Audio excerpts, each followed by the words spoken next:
Good afternoon and good morning to our West Coast listeners. I'm your host, Juan Thomas, Chair of the ABA Civil Rights and Social Justice section, and welcome to our weekly Chair Chat. Today, I am so excited and honored to have my friend and colleague, Orlando Lucero, who is the chair of the ABA Fund for Justice and Education, among the other many hats he wears in the ABA. I'm so excited to have you with us, Orlando. Welcome. Oh, thank you very, very much, Juan. I was so appreciative when you extended your very kind invitation to me. I think, what you're doing in this format and with this podcast is really so exciting, and I'm very happy to be part of helping spread the word through your network. We're so glad to have you, and thank you for being a member of our section as well. And Orlando, you are our guest today because you are chairing and leading the ABA Giving Day, which is tomorrow, October 27th. Could you please share with our listening audience, what is ABA Giving Day? Well, at one level, I like to say that every day is Giving Day, but really, this is our third annual ABA Giving Day. So we initiated this program 2 years ago. And really the idea behind Giving Day is modeled perhaps on what some of you or many of your listeners may be familiar with. And that's sort of like giving days that educational institutions, colleges, universities, they kind of developed this model of a single day in which to focus fundraising efforts.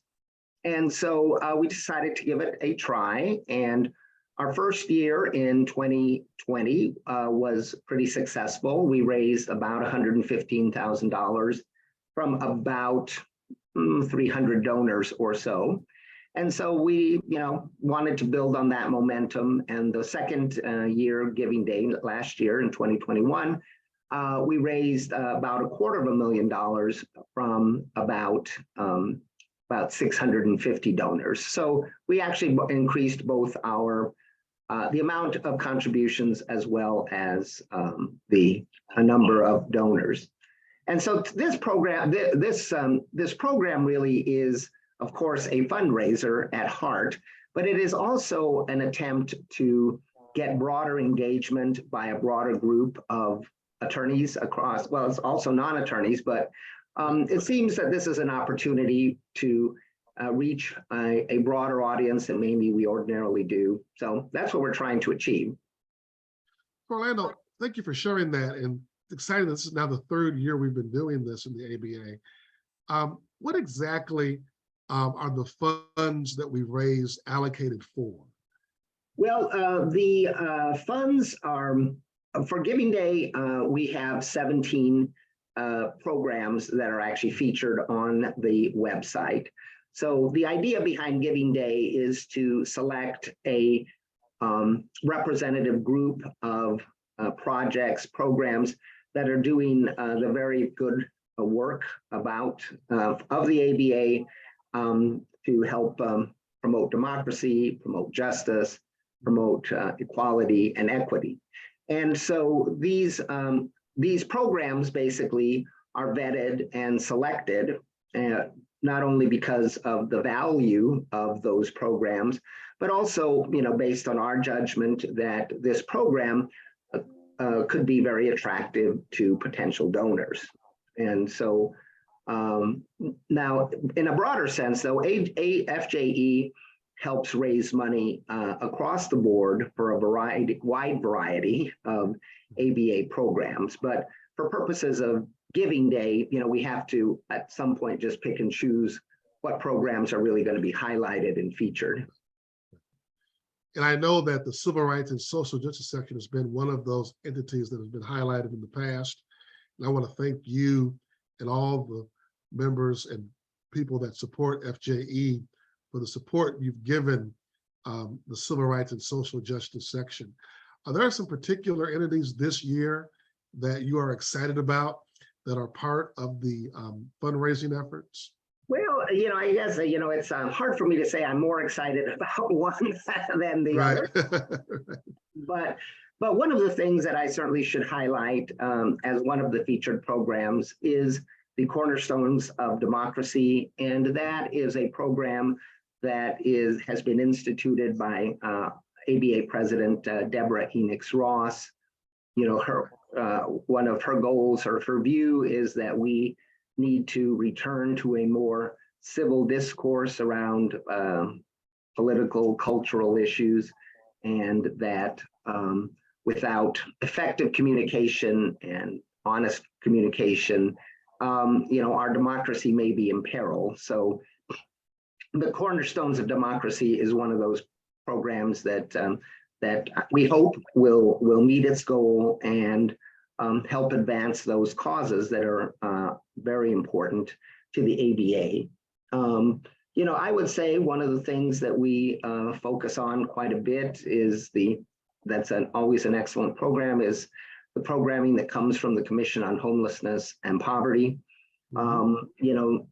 This fundraising effort is primarily focused on homeless courts and how through the use of homeless courts to try to decriminalize poverty and help folks who get caught in the legal system for what we might characterize as crimes primarily related to the fact that these people don't have a place to live, can't pay their car insurance, or maybe living in their car and aren't supposed to park overnight in the parking lot.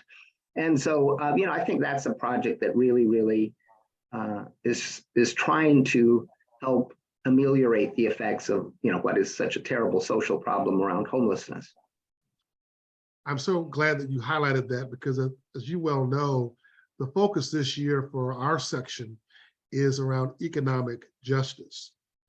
And the work that you're doing through FJE and the work we're doing kind of goes hand in hand. Could you kind of speak more broadly about the work that FJE does, particularly around economic justice issues? Sure. Well, and just so all of our listeners have a good understanding, the Fund for Justice and Education is actually a separate 501c3 organization. So it is not, even though it operates within and under the umbrella of the American Bar Association, the ABA is actually a 501c6 association, a trade association.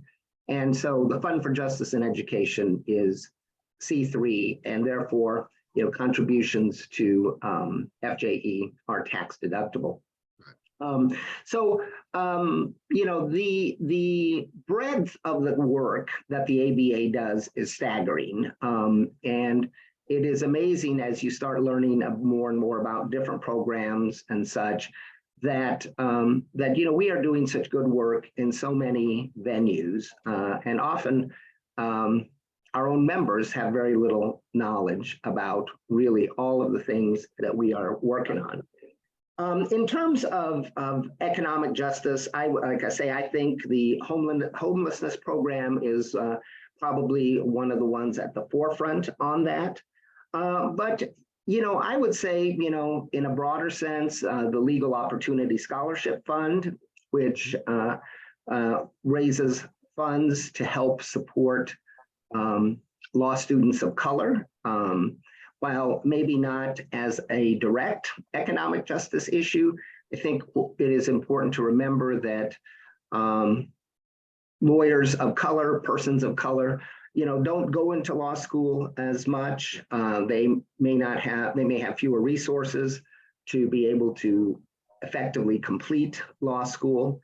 And we also all recognize that, getting higher education, getting a law degree is one path towards greater social mobility. And so, that certainly is one of the projects that we have focused on quite a bit. I would say economic justice also relates to a lot of the work that's done in the immigration sphere. I mean, this maybe not, again, kind of a broader sense of economic justice, but I think that once we help deal with immigrants and folks who want to be here lawfully.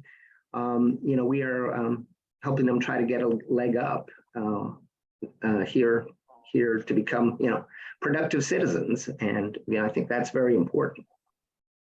I want to thank you for highlighting those programs and initiatives. They are so critically important to advancing the cause of justice and civil rights and social justice. Could you share with us, what are the goals this year for ABA Giving Day? How many donors are you hoping to reach, and what are the fundraising numbers you're trying to achieve this year? Well, each year we're trying to build on what we built before. So our goal this year is to raise at least $300,000. So we've increased about 20% from what we raised last year. Obviously, we would like to do a little bit better than that, but 300,000 is the goal. And we're also hoping to get contributions from at least 1,000 donors. So that is a bigger stretch goal since we had about 650 last year. But again, we're hoping that through the various means that we're using to try to spread the word about Giving Day, that we do get greater individual engagement. And from our perspective, no gift is too small. I mean, you can make a gift of any size on Giving Day, but even if you're not in a position to make a large gift, a gift that is meaningful to you is helpful. And our hope is that by contributing to an entity, that leads to even greater engagement between the donor and the entity, and things like that. I think you and I go a long way in the ABA, Juan, and I think we recognize that part of the real value of the ABA is the engagement we get with the sections, divisions, and forums, the entity, and of course the engagement that we get with each other. I mean, that's the greatest part about being in the ABA. Right. So how can lawyers give? What's the website? What's the Oh, funny you should ask. Yeah. How do we do it? Yeah, we have a dedicated web page, and make sure I'm giving it to you correctly. It is givingday.americanbar.org. So givingday.americanbar.org. But also, if you just type into your browser ABA Giving Day, it will pop up, and on the website you will see the explanation of each of the projects that is being featured, the targets for those projects, how much has been raised to date. So even though Giving Day is tomorrow, and we really focus our efforts on that day, in reality, Giving Day is a little bit more of a campaign. We've kind of been in the soft opening phase, shall we say, for the past few days, and we've already raised almost a third of our goal. So we hope that the activity on Giving Day itself will push us over the top. So I'm glad you mentioned that. So is Giving Day, does it end tomorrow, or does it go through Friday into next week? The actual day is tomorrow, but basically any donations that someone makes between now and the end of the year can be counted towards a Giving Day Giving Day donation. It's very easy to donate through the website, but if you don't want to do that, you can certainly reach out just to any of us at FJE, and process, we can process a gift for you, or if you wish to make a pledge and pay that pledge off before the end of the year, that's fine too. I mean, we hope that we are making it as easy for you as possible. So if you want to give, the process for giving should not be an impediment. So what do you say to the donor who is torn between multiple entities they'd like to give to? Is there a catch-all where I could give to one fund and then you could distribute my donation to multiple Yes, entities? there is that possibility. That is what is, so the programs featured in the Giving Day are really, if you donate to one of those programs, you're making a restricted donation. Basically, your money is going to that entity. But we also include the possibility of giving to the annual fund. That is our unrestricted fund. So monies that are donated to the annual fund will be distributed according to different needs and such, but they are not targeted or earmarked for any particular program. Certainly, having annual funds gives us flexibility to help move money around where the greatest need seems to be. So we always welcome annual fund gifts. And you have that option as well to donate. Great, great. So Orlando, you are very active in the ABA and in the legal community more broadly. You chair the formerly known as the Minority Caucus. We changed the name a couple of years ago to the Racial Ethnic Diversity Caucus. And I'm wondering, for those of us who don't know you as well, tell us something about you that most of us don't know. Well, I think I'm like an open book practically. Well, the thing that some people are kind of surprised to find out is that I'm actually a big opera fan. I grew up in Los Alamos, New Mexico, which is very close to Santa Fe. And Santa Fe has world-class opera. If you haven't been there, I encourage you to do that in the summer. And so I've been to the Santa Fe Opera every season since 1974, when I was a toddler. We really enjoy going to opera, and it's and particularly at Santa Fe, it's a very fun experience. It's less formal, less stuffy. Not very many people tailgate at the opera, but that's one of the real traditions at Santa Fe. Not football games, but at the opera. Yeah, all well, right. If you follow college sports, you would note that the UNM team is not the strongest football team around. Do you have a favorite composer? Oh, I love Verdi. I love Rossini. I really like it all.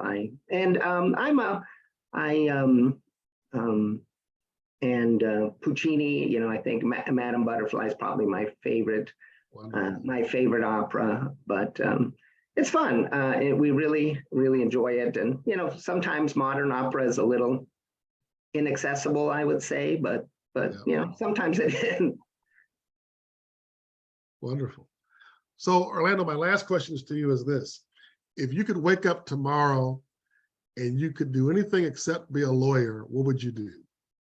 Well, I think that's a pretty easy question for me to answer, because I think I would be an architect. I actually gave serious thought about going to architecture school. I've always enjoyed design and doodling and that kind of thing.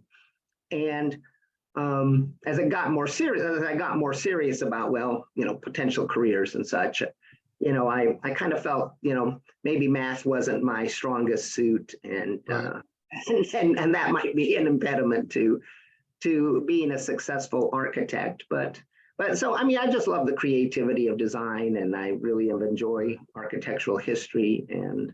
But what I say, and you probably agree with this one, is, creativity manifests itself in many different ways. And I like to think that as a lawyer, I'm a pretty creative problem solver. So I think I'm still using my creativity genes, even though you're not seeing that Orlando Lucero building in downtown Chicago. Not yet. It's coming. Yeah, well, there's always that second career. That's right. Well, Orlando, I want to thank you for being our guest today. I want you to repeat for all of us the website for ABA Giving Day, which is tomorrow, October 27th. We want to encourage all of our members and colleagues across the country to give, and they can give at what website? givingday.americanbar.org. So thank you for your support. And Juan, thank you so much for inviting me. This was great fun, and maybe you'll ask me back some other time.